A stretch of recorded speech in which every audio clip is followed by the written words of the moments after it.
صدیق جان صاحب، کیا یہ ہم دیکھیں آپ کا عمران خان سے بھی بڑا ایک ذاتی تعلق بھی رہا ہے، اور بلکہ اگر یہ کہیں کہ تحریک انصاف کے ساتھ آپ کی آواز کو، آپ کی بات کو وزن دیا جاتا ہے،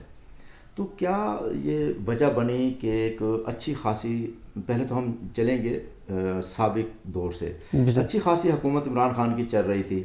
تو اچانک سے کوئی ایک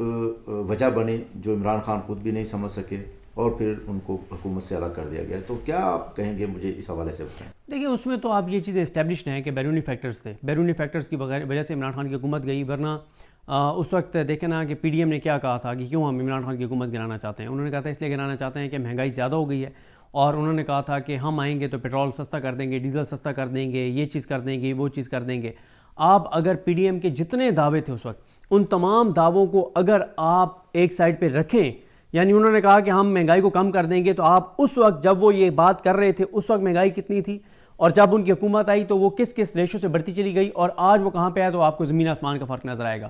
آپ دیکھیں کہ جب سے عمران خان کی حکومت گئی ہے اور ملک کے اندر سیاسی عدم استحکام شروع ہوا ہے، اور پاکستان کا معاشی استحکام، کسی بھی ملک کا معاشی استحکام سیاسی استحکام سے جڑا ہوا ہے، تو وہ جو سیاسی عدم استحکام شروع ہوا ہے عمران خان کی حکومت کے گرنے کے ساتھ ہی، جو آج تک نہیں سنبھل سکا، اس کی وجہ سے آپ کی معاشی صورتحال آپ کے سامنے ہے۔ آپ مجھے بتائیں نا سر کہ عمران خان کی حکومت اپریل 2022 میں گئی تھی، آج دسمبر 2024 ہے، مجھے ان 2.5 برسوں میں 2.5 سال سے زیادہ ہو گئے ہیں، آپ ان 2.5 سال سے زیادہ میں مجھے بتائیں کوئی ایک شعبہ بتائیں جو آپ کہیں کہ یار وہ شعبہ خوشحال ہو گیا۔ صدیق جان صاحب، یہ تو ایک الگ سے بات ہے، وہ تو جب ہر آنے والا دور پچھلے دور سے ہمیں نظر آتا ہے کہ وہ کوئی اچھا نہیں ہے، کیونکہ اگر آپ 1947 سے ایک یہ تجزیہ کریں اس حوالے سے، تو مہنگائی مہنگائی مہنگائی، اس میں ہر آنے والے وقت میں ایک اضافہ ہی ہوا ہے۔ عمران خان کے دور میں بھی مہنگائی میں اضافہ ہوا، بالکل ہوا ہے، یعنی ان سے پہلے جو حکومت تھی اس وقت وہ ریشو نہیں تھا، مثلا پیٹرول کی قیمت کم تھی، لیکن میں اس آٹے کی قیمت جی کم جی تھی، نہیں ویسے بات کر ہاں رہے ہیں کہ ہر آنے والا وقت یہ ایسے یہ ہے۔ لیکن جو جمہوری طاقتیں ہوتی ہیں، مثلا جمہوریت ووٹ لے کر عمران خان حکومت میں آئے، پھر اچانک سے ایسے ہی، اس سے پہلے نواز شریف کی حکومت کو گرایا گیا، اس سے پہلے پھر دوسری حکومتوں کا گرایا گیا۔ آپ یہ کیا سمجھتے ہیں کہ یہ جو گرانے والی جو چیزیں ہیں، یہ پاکستان کو مضبوط کرتی ہیں یا کمزور کرتی ہیں؟ دیکھیں بالکل اس پہ میں آتا ہوں، بس مہنگائی والی بات پہ صرف اتنا کہوں گا کہ دیکھیں اگر تو مہنگائی بڑھ رہی ہے نا انٹرنیشنل فیکٹرز کی وجہ سے، کیونکہ ظاہر ہے ہم دنیا کے ساتھ جڑے ہوئے ہیں، ہم امپورٹس کرتے ہیں، وہ تو چلیں سمجھ آتی ہے کہ اس میں کسی حکومت کا زور نہیں ہے، چاہے عمران خان ہو، چاہے نواز شریف ہو، شہباز شریف ہو، زرداری ہو، کوئی بھی ہو، جب بیرونی فیکٹرز ہیں تو وہ پاکستان میں متاثر ہونے ہیں۔ لیکن مسئلہ یہ ہے کہ یہ جو تباہی اور بربادی ہے، یہ تو ہمارے اپنے ہاتھ کی لگائی ہوئی فصل ہے نا جو ہم کاٹ رہے ہیں، کہ ہم نے ملک کو سیاسی عدم استحکام کا شکار کیا، اس کی وجہ سے معاشی عدم استحکام بڑھا، اور اس کی وجہ سے تباہی اور بربادی آئی۔ اب آئیں اس بات پر، دیکھیں جب تک اب یہ باتیں طے ہو گئی ہیں جو بات آپ کر رہے ہیں کہ حکومتوں کو بنانا گرانا اور یہ ساری چیزیں، اس سے ملک آج جس نیج پہ پہنچ گیا، آپ پیچھے تو سپیس ہی نہیں رہ گئی، حکومتیں گرانے والوں کے پاس بھی سپیس نہیں رہ گئی نا، حکومتیں بنانے والوں کے پاس بھی سپیس نہیں رہ گئی، کیونکہ دیکھیں نہیں، اب گرانے کی بات آپ کر رہے ہیں، دیکھیں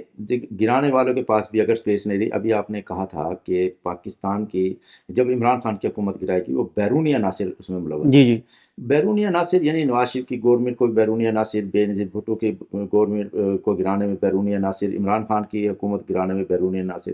تو وہ بیرونی عناصر کیا اتنے پاورفل ہیں پاکستان کے اندر کہ وہ جب چاہیں پاکستان کی حکومتوں کو ڈیزالو کرا دیں؟ دیکھیں جو پچھلی حکومتیں ہیں نا، جن کی حکومتیں گئی تھیں، انہوں نے کبھی یہ نہیں کہا کہ ہم بیرونی فیکٹرز کی وجہ سے ہماری حکومتیں گرائی گئی ہیں۔ عمران خان نے تو نہ صرف کہا بلکہ اسٹیبلش بھی کیا، اور وہ اس طرح سے بھی انہوں نے اسٹیبلش کیا کہ جب انہوں نے کہا کہ ایک سائفر آیا اور سائفر کے اوپر ایک کیس بنایا گیا، اور اس میں عمران خان صاحب کو ابو الحسنات محمد ذوالقرنین جج کے ذریعے سزا سنائی گئی، تو عمران خان اب بری ہو چکے ہیں اس کیس میں اسلام آباد ہائی کورٹ سے، کہ اٹس مین کہ مطلب وہ سزا درست نہیں تھی جو سنائی گئی، تو عمران خان جو سائفر والی بات کر رہے تھے وہ اسٹیبلش ہو گئی، وہ بات درست تھی۔ اب وہ جو بات آپ نے کہی کہ کیا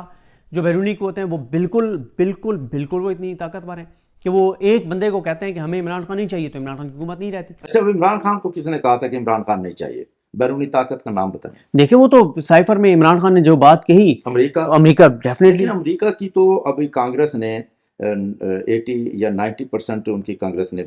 قرارداد پاس کی کہ عمران خان کو رہا کیا جائے، عمران خان کو جمہوریت کی ان کے توجہ دی جائے، تو یہ کیا اس میں دیکھیں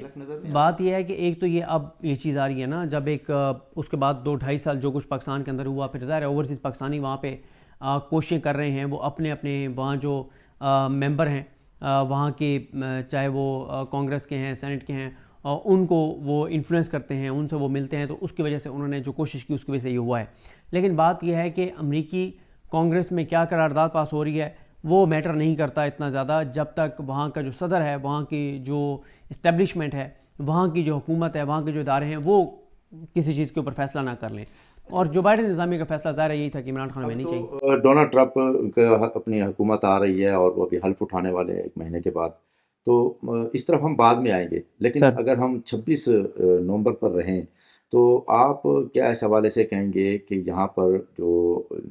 جیسے ایک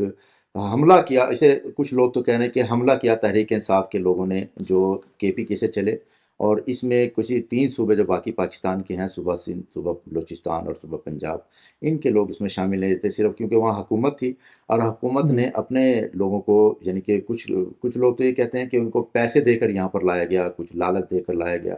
اور کچھ کہتے ہیں کہ یہاں پر حملہ کیا. تو آپ 26 نومبر کے حوالے سے بتائیں کہ کیا ہوا، کیسے ہوا، کیوں ہوا؟ دیکھیں یہ جو بات ہے نا، پہلی بات یہ ہے کہ اگر پیسوں سے لوگ جانے دینے کے لیے آ سکتے ہوتے نا تو میاں نواز شریف صاحب بھی بندے نکال لیتے نا. ٹھیک ہے، وہ آپ دیکھیں جب میاں نواز شریف ہاسپٹل میں ایڈمٹ تھے لاہور میں، تو خواجہ آصف کا بیان آن ریکارڈ ہے ARY پہ کاشف عباس صاحب کے پروگرام میں کہ جب میاں صاحب زندگی اور موت کی کشمکش میں تھے تو اس وقت جو ہے وہ 10 لوگ بھی نہیں نکلے لاہور میں. یہ خواجہ آصف صاحب کا بیان ہے، 10 ہیں، 15، 20 اس طرح کا انہوں نے فگر دیا تھا کہ لوگ نہیں نکلے جب میاں صاحب بظاہر زندگی اور موت کی کشمکش میں تھے، جب ان کو لندن بھیجا جانا تھا، جو کہ بعد میں پتہ چلا کہ وہ جھوٹ تھا، کیونکہ وہ بعد میں پھر ثابت ہو گیا کہ وہ ایک پلیٹلیٹس والا سارا ڈرامہ تھا. اب بات یہ ہے کہ یہ جو لوگ آئے ہیں نا، ان کو کوئی بندہ یہ بات کہہ نہیں سکتا کہ پیسے لے کے آئے تھے. پیسے لے کے آنے والے جانے نہیں دیتے. دوسری بات یہ ہے کہ یہ لوگ جو آئے تھے یہ کیا کہنے آئے تھے، ان کے مطالبات کیا تھے؟ کیا ان کا مطالبہ یہ تھا کہ اسرائیل کو تسلیم کر لو؟ کیا ان کا مطالبہ یہ تھا کہ بھارت کے سامنے جو ہے نا کشمیر کو سرنڈر کر دو؟ کیا ان کا مطالبہ یہ تھا کہ یہ ایسا کام کرو جس سے پاکستان کمزور ہو؟ ان کے 3 مطالبات ہیں. پہلا مطالبہ تھا کہ 26ویں آئینی ترمیم کو واپس کیا جائے. ہر پاکستانی، ہر محب وطن پاکستانی اس بات کو سمجھتا ہے، ہر بندے کو اس بات کا پتہ ہے کہ 26ویں آئینی ترمیم کیوں کی گئی. 26ویں آئینی ترمیم اس لیے نہیں کی گئی کہ اس سے پاکستان کو فائدہ ہے یا پاکستانی کو فائدہ ہے. یہ حکومت کے لیے کی گئی اور اس نظام کی بچت کے لیے کی گئی، اس نظام کو بچانے کے لیے، اس کرپٹ نظام کو بچانے کے لیے، اس کے بینیفیشریز کو بچانے کے لیے کی گئی ہے. 8 فروری کا الیکشن نہ کھلے اس لیے کی گئی ہے. 8 فروری کا مینڈیٹ واپس نہ چلا جائے اس لیے کی گئی ہے. تو کیا یہ مطالبہ کہ ہماری عدلیہ آزاد ہو،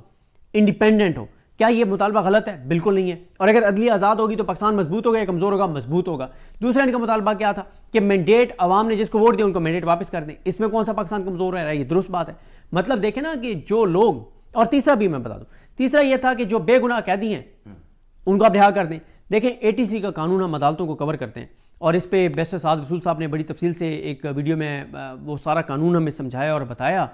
جس میں سعد رسول صاحب نے بتایا کہ جب ATC کی دفعات کے تحت، ATA کی دفعات کے تحت، اینٹی ٹیررزم ایکٹ کی دفعات کے تحت کوئی FIR درج ہوتی ہے تو پولیس کے پاس ہوتے ہیں 90 دن تحقیقات کے لیے، میکسیمم، اس سے اوپر نہیں ہے. 90 دن میں پولیس تحقیقات مکمل کرے گی، 7 روز میں چالان جمع کرائے گی، اور نہیں 90 دن میں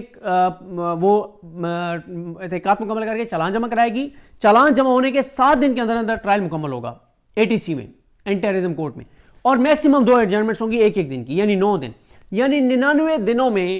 FIR سے لے کے 99 دنوں میں آپ نے فیصلے کرنے ہی کرنے. اور وہ ڈیڈ لائن کیا بن رہی تھی؟ وہ 17، 18، 19 اگست 2023 بن رہی تھی. بات یہ ہے کہ 600 دن اوپر ہو گئے ہیں، تو کیوں نہیں آپ فیصلے سنا رہے؟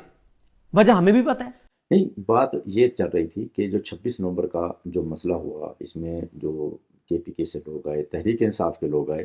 آپ کیا سمجھتے ہیں جب وہ یہ جو پورا ایک واقعہ ہوا، کیونکہ آپ تو اس کے یعنی شاہد ہیں اور آپ نے اپنی آنکھوں سے دیکھا، یہ بتائیں کہ یہ جو پورا ایک واقعہ ہوا ہے، اس پر انٹرنیشنل سطح پر پاکستان کا کیا امیج کیا ہے، اور اس میں جو قصوروار ہیں، جو بھی، یا PTI کے لوگ جو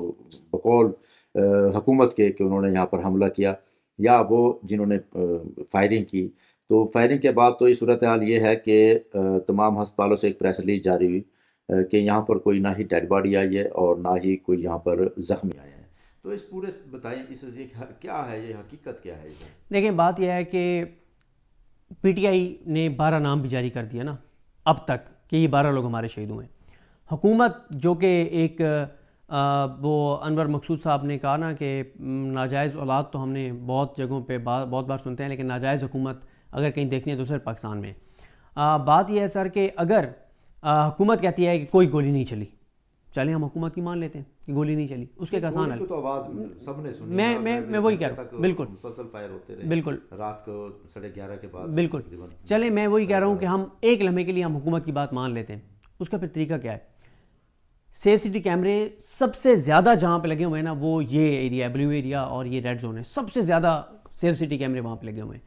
سب سے زیادہ پورے اسلام آباد میں اگر سی سی ٹی وی کیمرے کہیں پہ لگے ہوئے ہیں تو وہ بھی یہی ایریا ہے، کیونکہ یہاں پہ بڑے تجارتی مراکز ہیں، بینکس ہیں، ادارے ہیں، عمارتیں ہیں، بڑی حساس چیزیں ہیں، سارا کچھ سی سی ٹی وی کیمرے۔